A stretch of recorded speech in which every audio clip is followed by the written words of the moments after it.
We are back with another edition of Smart Driving Cars. Thank you for spending time with us. I'm Fred Fishkin, along with the Faculty Chair of Autonomous Vehicle Engineering at Princeton University and co-author of the new book, The Real Case for Driverless Mobility, Alan Kornhauser. Hi, Alan. Hey, good morning, Fred. Good morning. Well, on top in the latest Smart Driving Car newsletter is a piece from the New York Times. It's headlined, The Battle for the Streets of New York by Dode Stewart. I'm not sure that that's how the name is pronounced, but we're doing our best. And it says, New York City streets and sidewalks have always been crowded, but it's never been like this. The streets, the author says, teeter between lively and unlivable, and last year was the deadliest year for cyclists since 1999. Yeah, well, I guess it's a city. I don't live there, haven't really spent very much time there. Two of my kids live there, yeah, I mean, the streets are there. I guess probably in some lecture sometime I've said that really, if you look at the streets in Manhattan, they really should only be used for moving goods around. Because the goods have no other ways to get around. I mean, how does stuff get to stores, get to the apartment buildings, get to whatever? I mean, the railroad's gone. There isn't some tube mobility system for packages. So it really should be, the number one user of that space should be non-people, and the people, there are sidewalks. You can walk to essentially many places. Plus, there's a great subway that's been built, and where the subway isn't, maybe you can have a couple buses, maybe a couple cabs for the la-di-das. If you really look at it, but nobody wants to think of it that way. So, and I guess I don't think like other people. So And the whatever. thought of having an autonomous robo taxi going around New York City seems. Well, if you then get to that, with everybody else wanting to bring their cars and all the taxis, and of course, the article was really focused on the congestion pricing situation that is going to be there, that is going to be implemented, has been implemented. I'm not even sure if it's in or out yet. It's certainly been talked about for a long while and was supposed to, and whatever. And congestion pricing is really good. I mean, although if you really look at it from a societal point of view, it basically says, yes, of course, those that can afford it get it, and those that can't don't. Move out of the way so that those who can afford it can have it. And it's, it's not really the great Marxist concept. The whole concept of congestion pricing is basically to to have the folks who apparently will value the capacity more than others to get the opportunity to use it under those capacity conditions, and for those that that don't need it or don't value it as much, sort of move over. Because the fundamental thing about transportation is that demand is not constant. If the demand was constant, there wouldn't be a problem. Everything would be so easy, distributed over 24 hours. My goodness, there's so much capacity to have everybody have as much elbow room as they want. But the problem with transportation is not diffusivity, but it's temporal variation. That's what makes it the real challenge. And the temporal part is the peaks, at the peak hours. And at the peak hours, everything is sort of built to try to handle that. That's when you run into the capacity constraint. And so you're bucking that physical constraint. And therefore, those who value it most would get to pay for it, and those that don't move aside and use it, in the trenches, when it's low. And, it's a great concept, and Nobel Prize for it, blah blah blah. You look at it from a societal point of view, and you say to yourself, and you sort of roll your eyes at that when you say, "Whoa, poor people move away and rich people take it." Guess what? That's pretty much the world we live in anyway. So let's just grin and bear it, and that's what it is. But now, the interesting thing is that it's in such tension in places like Manhattan, New York City, where the constraint is really challenging. And so then you ask yourself, well, okay, maybe we have autonomous vehicles that could help the mobility situation. Really? It could help. I mean, people have a subway to go on. People can walk. And there are reasonably good buses, at least, up and down in Manhattan. Across town, you can walk. And so now we're going to put autonomous vehicles in there. That now, hey, we want some of that capacity. Now, all those folks that have been, consuming that capacity up to this point in time are going to look at this new entrant. Hey, we want some of that. what are they going to do to it? Are they going to welcome it? Oh my goodness, the best thing since sliced bread. Oh, we've been waiting for you all of our lives. You are our savior. I mean, almost can't be too cynical on this one. I mean, really? You want to take something new that, first of all, doesn't have as good a public relations point up to this point because they're trying to do this in other places, and of course the media is just like, whoa, and the knee-jerk reaction about individuals is going to be, what? This is an invasion from outer space of these things with lidars that are this big and turning things into and driverless all over the side of them. And look out, here we come. What they're going to do in New York? I mean, it'll just take a few of them and say, oh, no, you don't. And then what are they going to do? I mean, if you go in there now and you expect to be treated better than you were treated in San Francisco, forget about it. I mean, just go ask somebody in Brooklyn, okay? I mean, or Jersey. Forget about it. What? Nobody in any of your meetings is saying, really? This is the way for us to begin? We've anywhere, Chandler, maybe.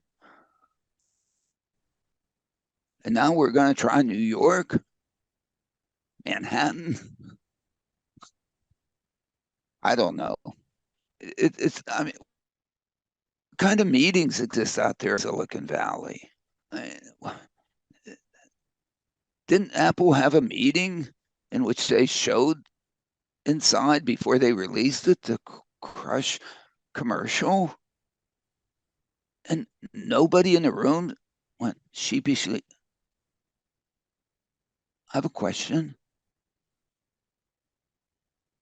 Isn't this the antithesis of the 84 commercial?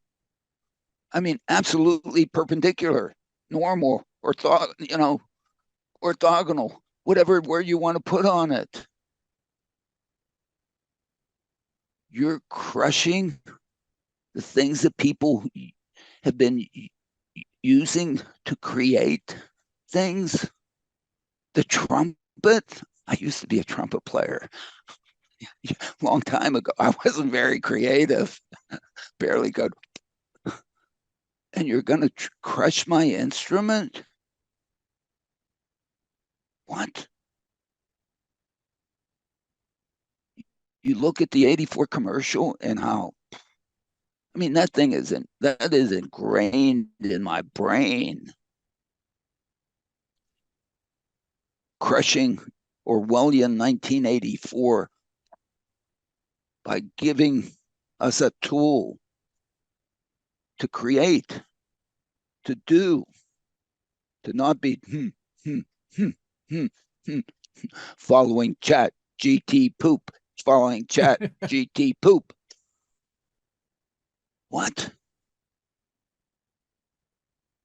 You deserve what you got on this one, man. There was nobody in any meeting that raised their hand. Is there nobody in any meeting in Waymo that says, we're trying to go into Manhattan? In New York State, there's a law that says you've got to have your hands on the wheel. Maybe the only state in the nation that says that. Forget that thing. You're going to go into Manhattan and compete for that capacity? Maybe in the middle of the night. But that's why Cruise went into San Francisco originally. He said, hey, we'll go in there in the middle of the night and create mobility when there doesn't exist. Great. At least I thought it was great. Nobody else did. I don't know. I thought it was great. You're going to go in there when everybody's jockeying for whatever. You're going to get crushed. What do I know? I'm just in the Princeton bubble. And in the Princeton bubble, Alan, there's the Smart Driving Cars Summit coming up now, less than 2 weeks away. Pretty exciting. Are you kidding? Oh my goodness! You mean in 2 weeks it's going to be all over? Yes, it will be. It will be. It may be all over for me. I mean, I made it. Whatever. No, it's really coming great, and I think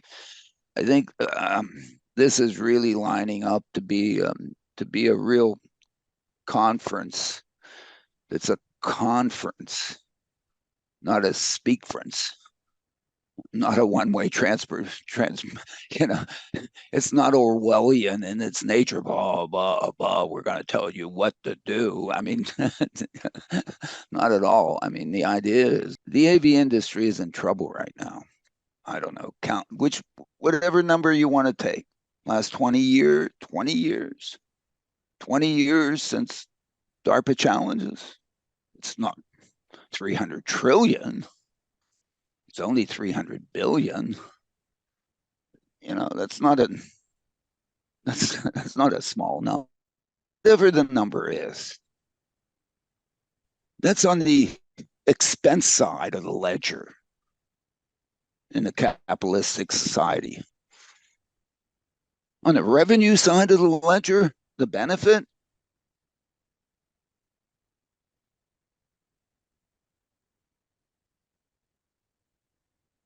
you can find some instance for people who want to give themselves a ride. How well that's marketplace or sold by the dealerships or whatever, or made to be there by NHTSA. At least some. Although, my goodness, deaths are up. So, not doing as good a job as it maybe should be doing for people who drive them, for people and goods who need a ride.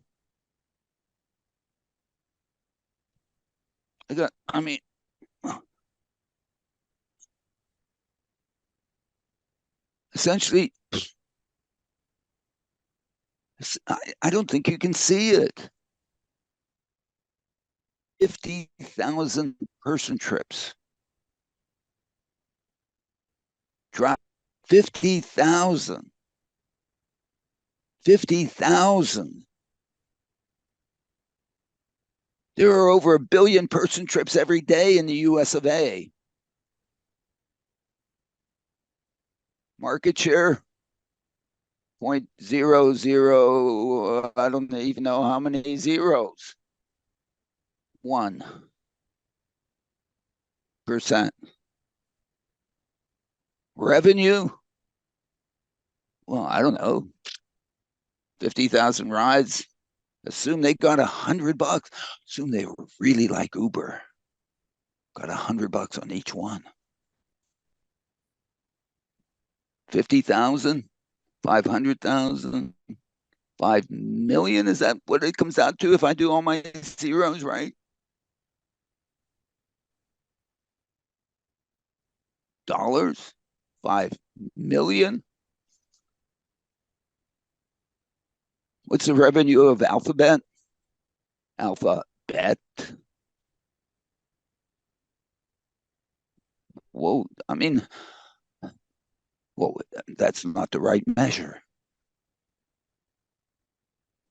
So, I mean, are we going to do it or are we not going to do it? Or are we going to sit there and, have people taking this pictures of us and selfies of us, next to our LiDARs and showing everybody how big our LiDARs are and look, mon, whatever? I mean, come on.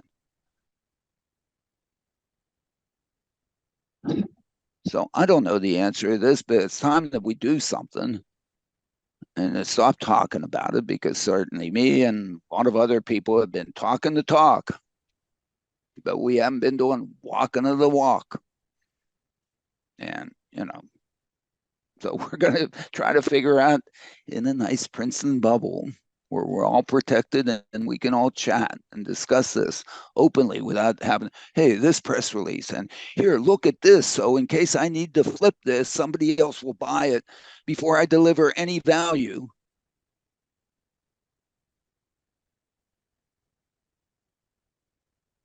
And we'll see where we get. Not too many people really want to talk about this. They want to say, hey, look at this, how great it is, because, we want you to buy this from underneath us. Because how many customers do we have? Whoa, maybe nobody will show up, Fred. I don't know. They'll, Whatever. they'll be there. It's going to be a great No, time. I don't know. Again, it starts the night of the 29th and continues the 30th and 31st there at the yeah, university. and there will be some.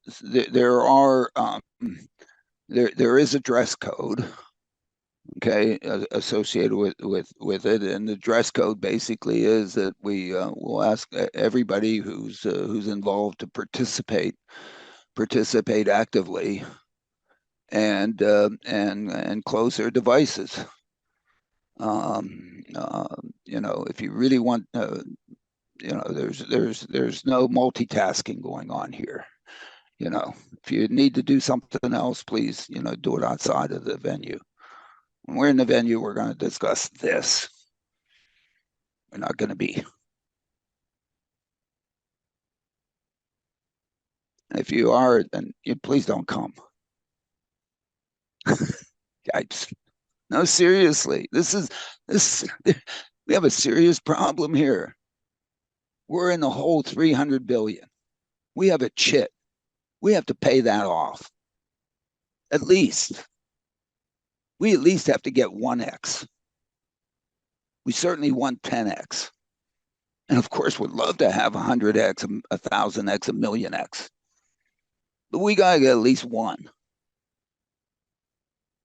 And if we're not going to do that, if we're not going to focus on that, then, go peddle it somewhere else. Ooh, ouch. Yikes. Sounds like it's going to be a great No, it will couple of be days. great. I think we have a lot of people, at least some people who really do want to do this and are as frustrated as I am with this industry, and as frustrated as I am with what tends to be written out there by folks. And and we're not trying to solve the fog problem. We're not trying to solve the snow problem. We're not trying to solve the hurricane problem. The book says, and this is about the book, we want to be able to give rides to people and goods who really need a ride. The rest of the folks, great. You have a good, you're fine. Don't bother us. You're good. Love you. I think there are packages, there are people that need a ride. And right now, with all the struggles of all the good folks who have tried to give them rides, They haven't been able to do it as well as they would like to. And now we have a new toy that might be able to help them. And we want to focus on what this new toy could maybe do for them, not the people that already have great ways to get around. They're they're they're they're, they're gonna stick. They're gonna go. I don't think so.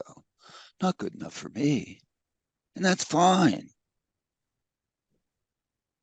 Nothing, absolutely nothing wrong with that. And if everybody's that way, then guess what? We got nothing. And we should realize it now before we spend another 300 billion. Why waste it?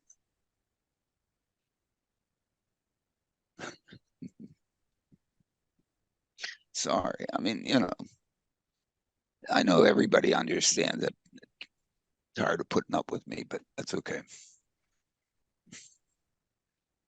Like I said, it's going to be a great conference. Alan, more headlines from the newsletter. From the Car Charts newsletter, Glenn Mercer has a fast China factoid. It's not always about the EVs. It points out the exports from China of light-duty vehicles, mostly internal combustion engine vehicles. Interesting piece. I think I really love Glenn for putting this out because I think we just need to, recalibrate ourselves to make sure we understand what is going on. Sure, yes, EVs have become more important. We want them to be more important. Penetration is challenged and all that stuff. And of course, if they're going to become more important, we certainly in the US of A, we have to worry about where they're coming from. And if you're in China, you have to worry about who else is going to consume them. Although, if you look at China, they have 1.4 billion people.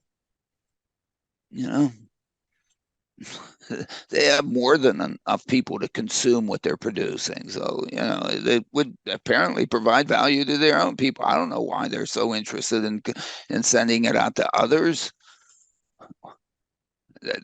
I don't think they've satisfied their own market. And I don't know what good I mean, it's not bringing them necessarily great press to go out there and have other people buy. Apparently what their people don't want to buy.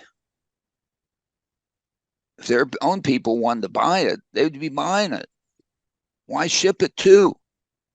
You're producing there. I mean, what? What's so great about the export market? Really? I mean, if if you're really taking somebody for a ride and getting a lot more from those suckers than you can from your own people, then yeah, sure. But that's another issue. But the issue that Glenn points out is that look, with respect to internal combustion engine vehicles,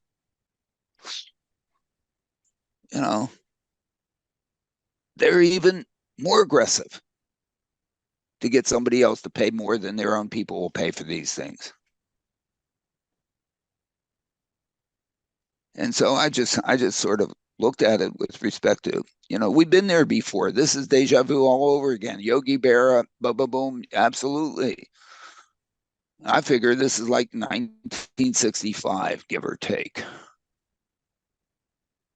It's 1965 all over. Maybe let's make it 1964, so making an even number of years. 60 years. The Crush commercial of Apple was 40 years after the 1980. I mean, look, Apple went boom. I mean, they're ready to, because of that. Here now we went through a 1965 4 version of the same chart without the EV that Glenn's putting out there. And we're about the 1964 version. And, of course, that's with the Japanese invasion of their cars to the USA. I mean, we had a great car market before that. I mean, fins and chrome and gas guzzlers. I mean, we were going nuts, man. I mean, it was really great. 55 Chevys. It was like wonderful. And then things changed. And I guess we're all happy for the change, although, man, really like those fins, the Etzel. Why can't we have the Etzel back? Anyway. Alan, Warren Buffett says Tesla Jeez. achieving full self-driving would be good for society and bad for insurance companies' volume. This was from Yahoo Finance, and you had sort of an incredulous Yeah, yeah. remark. Well, I mean, again, I don't know. Nobody, well, he says, who? What did he say? The what word did he use? He didn't use income. He didn't use revenue. He used the something like the market or something that would reduce by 50%. I mean, he was really talking, whatever word he used, he was really talking about revenue for the insurance companies might reduce 50%. I mean, I guess what's he trying to get everybody that's in insurance today to be scared and want to sell, and then he's going to be just like in trading places. Ooh, buy, buy, buy, buy, buy, buy, buy, buy, buy. When it gets low enough, I mean, come on, Warren. We know you're not interested in top line. You're interested in bottom line. You're interested in bottom line. And one knows that even though the top line might go down, you know, well, the bottom line is going to go up. Why? Even though you have less at time t, over time, you're going to have to diffuse that way less. Maybe not at all. You may end up getting to keep it all. If you keep it all, what happens to the bottom line? I mean, this is the thing about insurance. Okay. Insurance is not just what you bring in, it's what you have to pay out.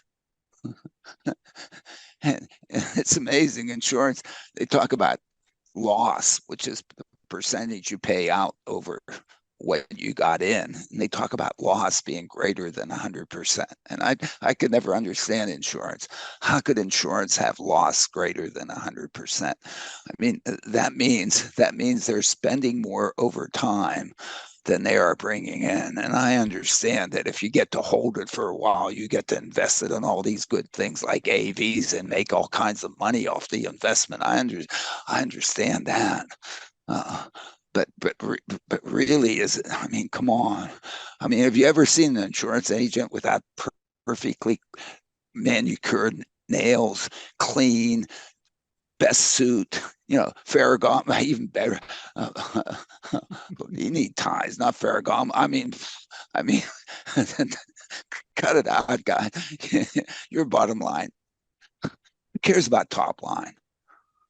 And in fact, that's the whole concept of this thing. If all of a sudden, if you don't have crashes because of this stuff, whatever money you take in at time t, you still have to have it time T1, T2, T3, T4, T5, out to infinity. You get to keep it all.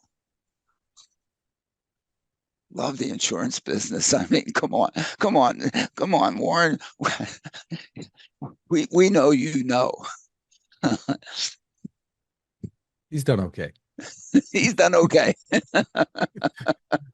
Bloomberg ran a piece in Hyperdrive from Edward Ludlow headlined, Tesla's full self-driving struggled soon after leaving my driveway. And he leased a Model Y in March and had a 30-day trial of FSD and wrote about it here and his experience, obviously from what he's saying, he says he had trouble soon after leaving his driveway. So that gives you a taste of where he's going with it. Great. It took you a month to figure that out?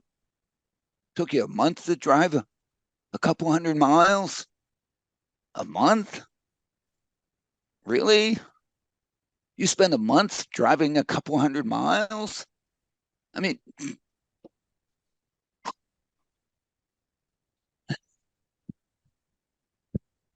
I don't understand.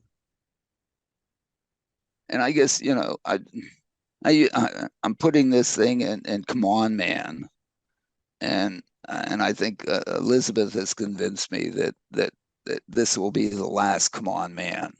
I'm just not even gonna. I'm not gonna add to the clickbait. I'm just not going to. Just not going to. Okay. In a sense, it is trivial for anybody, even a second grader, to go out and take a product, any product, and say, hey, in this situation, it's not good enough. Even a Patek Philippe, unless you have to do it, but then you got to put it in a box and has to spin it and keep it wound, whatever, and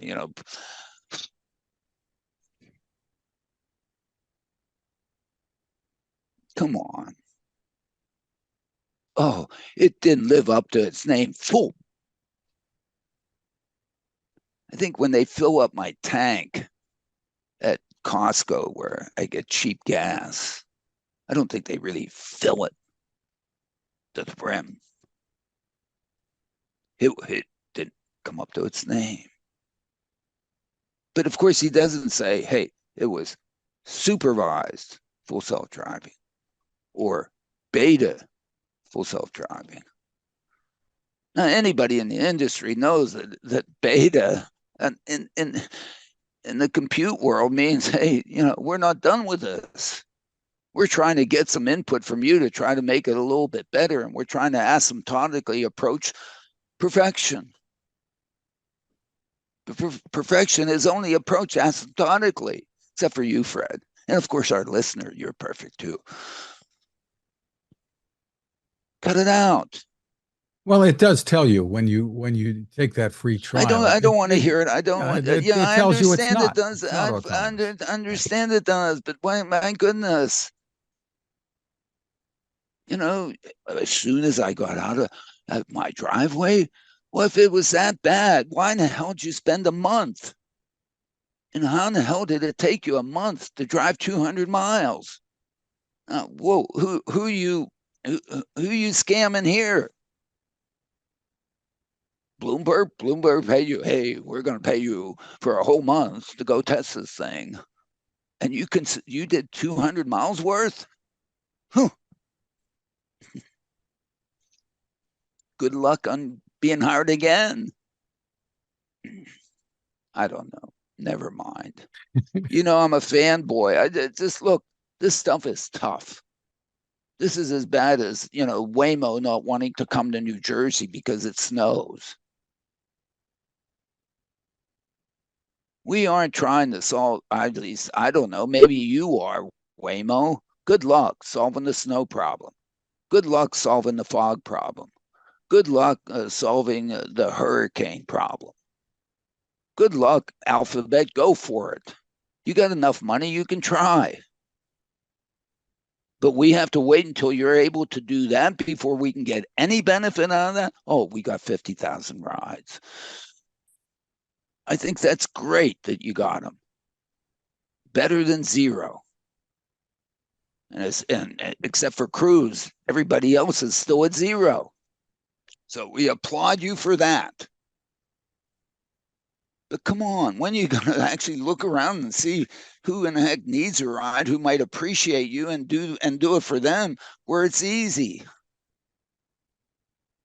And the hard say, hey, my goodness, we aren't full driverless everywhere, every time. And the only reason we said we were full driverless anywhere, anytime is because in case we had to flip this thing, we would want to have some other naive investor out there who going to do it full everything on 100%. Who will take it when they flip it? Who are you kidding out here?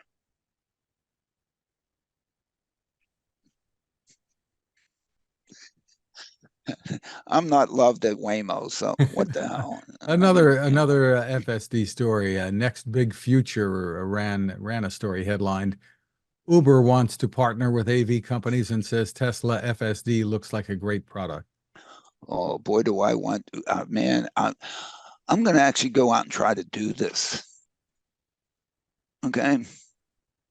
And the first thing I'm going to do is, Uber, can you please be my partner? I want you to be my partner. You can bring me customers. Oh, great. Thank you. That call is never going to be made because I have to look at my partner and say, what motivates my partner? Well, what motivates him or her? And how do I fit into that motivation? Hmm. Hmm. Well, I can give rides. He or she's going to give me rides, that partner. But he or she actually is a little bit of a competitor to mine because he or she can give their own rides. Uber can give their own rides. So then Uber's conflicted. Do they keep the ride for themselves or do they give it to me? Well, they would want to give the ones to themselves that they can benefit most from themselves and give me what they put bottom of the barrel. Although sometimes the bottom of the barrel is really good. In some instances, I don't want to suggest the bottom of the barrel is not necessarily good, but I get bottom of the barrel.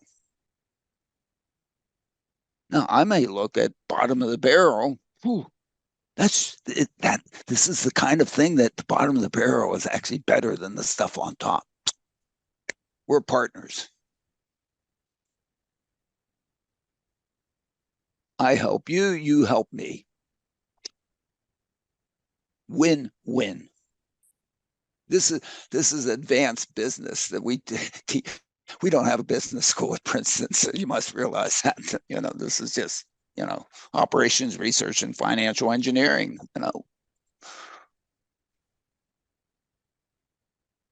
But then I have to look at Uber and say, hey, what's good for them and whatever. So they're never going to give me a ride that's a good ride for them. What's a good ride for them? One of them which it's good for their drivers because they've got to take care of their drivers. In giving rides, Uber's conflicted, basically, whether they're my partner or not. They're conflicted at doing good for their driver and doing good for their customer. Hey, it'd be great if they were both in the same direction, but many times they're.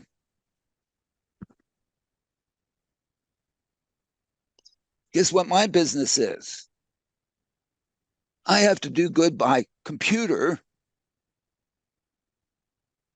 and by my customer. What's it take to be good to a computer? I don't know, write good code.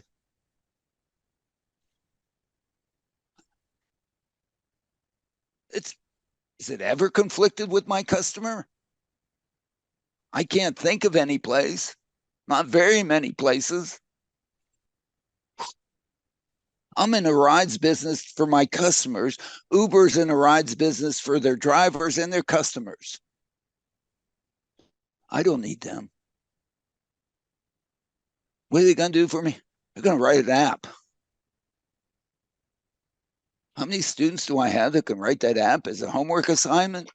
I mean, I guess it is. I love it. It's well designed. We'll make sure that we avoid any IP. I mean, it was creative as hell when you did it. But I think we can leapfrog you. I mean, the Lyft app is as good as the Uber app. The Waymo app, I've only seen a little bit of it. Probably better than the Uber app. Our app, I don't know, it will be better, but we're not gonna, what? And you have an inside track to any customers when you've got to extract as much from those customers as you can to be able to satisfy not only you and your drivers. I think I win. Thank you. Case closed. We shouldn't say that. I mean, look, this is the internet, you know. What are you gonna do? I mean, whatever. This is entertainment. Alan I'm from not a very good I'm not a very good entertainer, am I? Oh, nobody's calling. Oh, the phone's ringing. Wait, Fred. No, it didn't ring. Sorry. not Scorsese on there? Nobody's No, calling me. okay. Nobody's calling me. Geez, they hate to call me. Nobody's selling up, whatever. From The Verge, Andrew Hawkins writes, Cruise is back driving autonomously for the first time since pedestrian dragging incident. You point out this is a pretty negative piece on the whole here. Well, I think, come on, Andrew, why do you have to look? Haven't they been beat up enough? You have to pile on. Those poor folks. I mean, talk about something coming out of nowhere. Have you tracked down the person who caused the whole thing in the first place? Has the San Francisco police found them yet? Her? It had to be a him. I don't know. Sorry. I don't want to make this a gender war. But come on. You know, sure, they weren't completely forthright with the media immediately and didn't show here's everything. It's time to, you know, really just stop piling on. Andrew had another story that you highlight, headlined, for self-driving cars, the free ride is over. And they're talking about moves by NHTSA here with auto with Yeah, and other that, you robo know, taxi companies.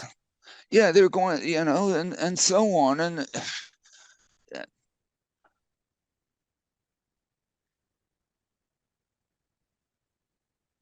it is amazing the situation that we exist in today. There's at least one car company that's out there meticulously collecting the data uh, that could possibly be used to really try to address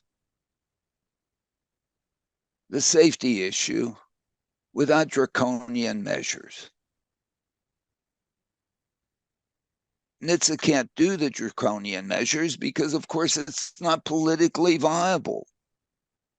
They can't put breathalyzers in cars because it'll kill car companies. People won't buy it. They'll clip the wires. They can't put speed limiters on there. They know what the car knows what the speed limit is. You can put a governor on there trivially. Say, you shall not speed. Would the public buy it? No. Would the public vote with their feet to their Congress? How are they doing this to me? Please don't shut down NHTSA.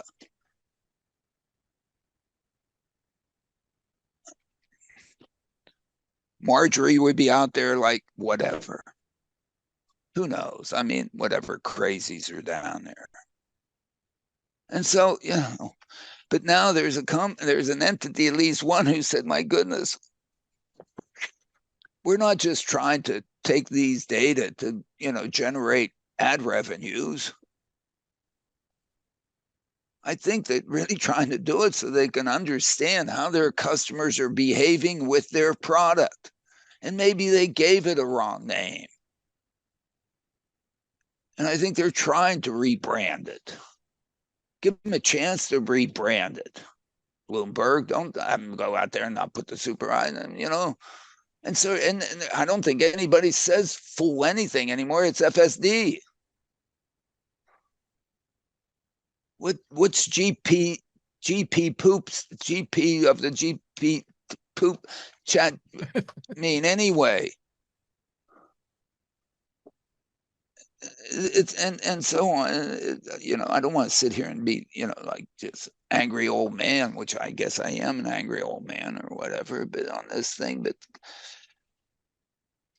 and I think what they're saying is most other car companies say, we don't know, we're not collecting any data. I've already written about the fact that, you know, over the 10 years that I've owned a vehicle that from Mercedes that essentially can do all these things, Mercedes hasn't updated me, upgraded me. I did buy a newer version. It does work a little bit better, so I did buy an upgrade. Them, you know, sent me one. I don't think they've collected data. They don't know about what the heck this thing did when it was on, and a deer went in front of me, and it hit it. It hit it. I can say it hit it, or maybe I hit it. I don't know who did it.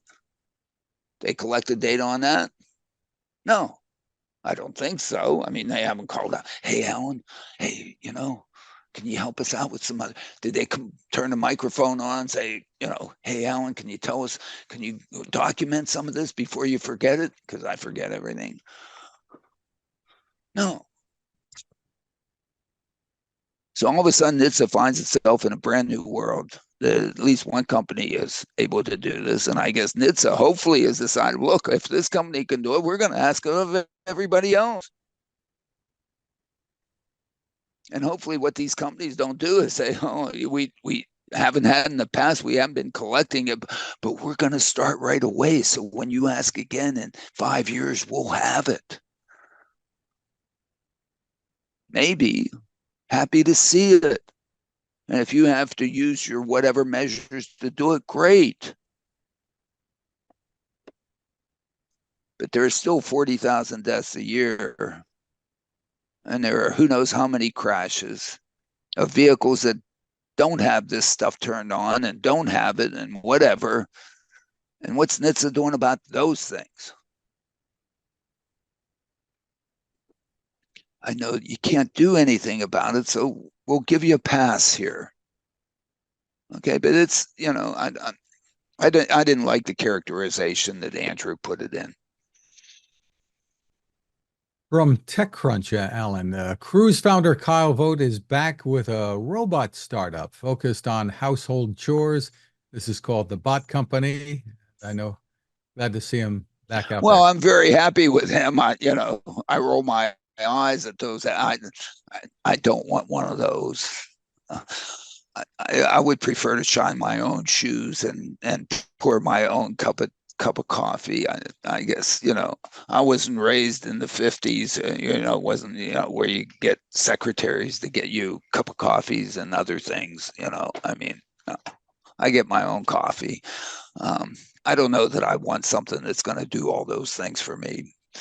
I would like to be able to get a ride when I need a ride. I mean, I really would like to be able to get a ride when I need a ride.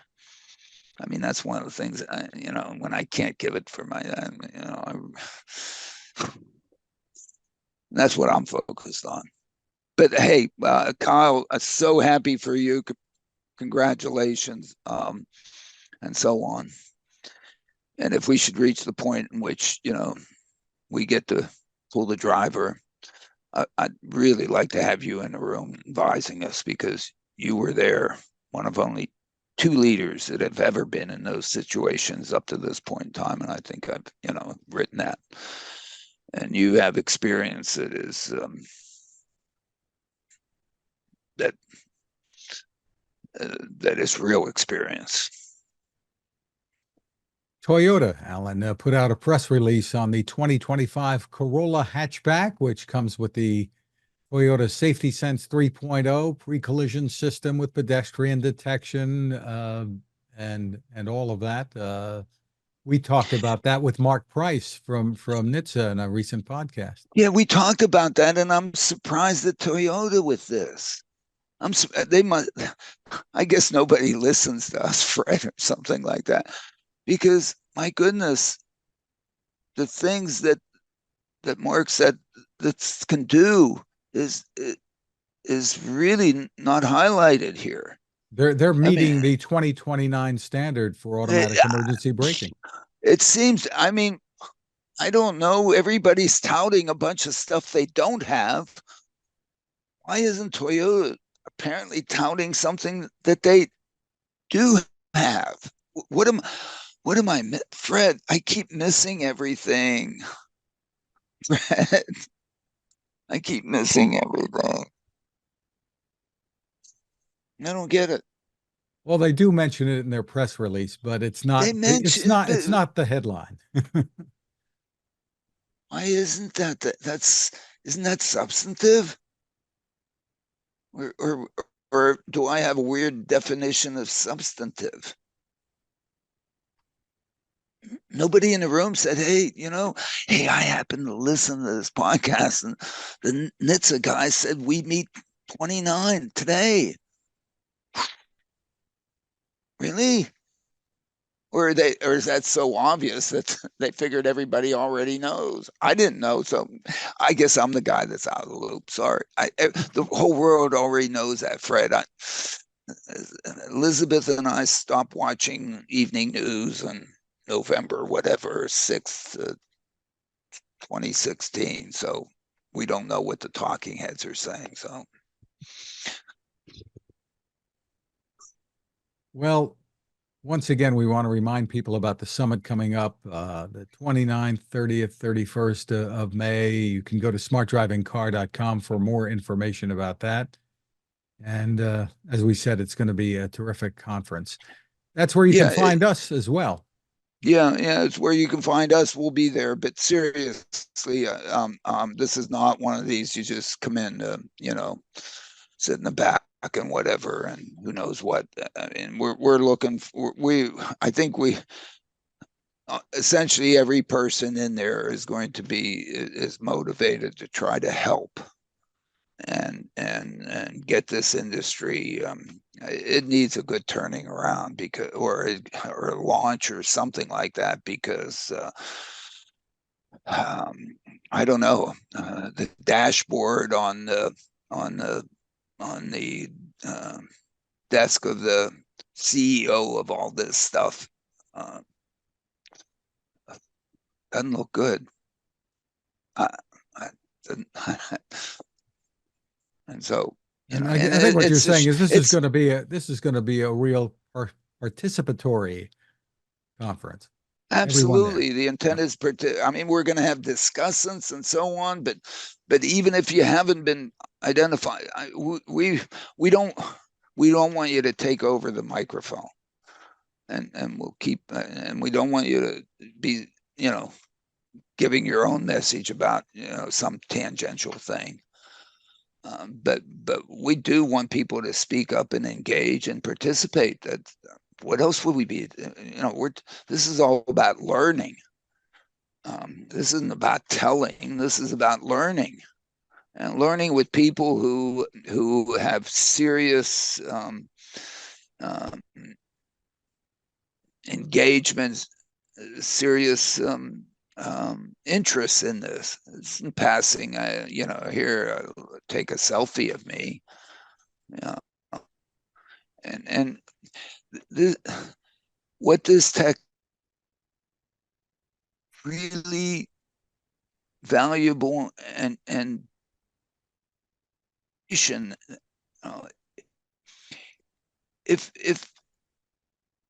they needed a ride, that would have been provided by now. He works desperately every day to serve as many people, but it has constraints on itself. Constraints are the things that they have to work with, both money and technology. And what seemed to come out of the DARPA challenge is that there's something that's available here, maybe, if it works, that could give rides trivially, almost any time of the day, not any time of the day. Let's say 80% of the time of the day. 80% of the days. And it's not, the number's not 80% uneasy, it's probably 90-90, if not 95-95. Maybe not 95-95 on the one hand. And maybe the can is only at 60%. The number of days is certainly at 9. Steve Stowe will talk about Buffalo.